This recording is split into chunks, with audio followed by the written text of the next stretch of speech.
How to log into Netspend Employee Account.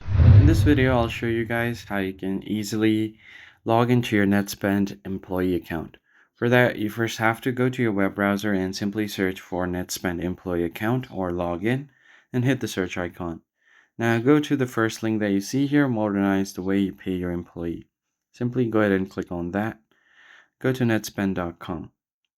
Now, once you are here, you should be able to find a login button. And if you are unable to do so, you can continue on with the second option. Go to rewards.netspend.com.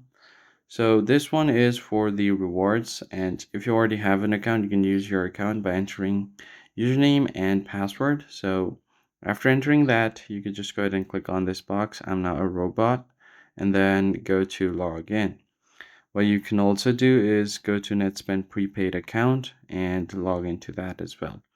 That is basically it, guys. I hope this video was helpful, and I'll catch you guys in the next video. Thanks for watching.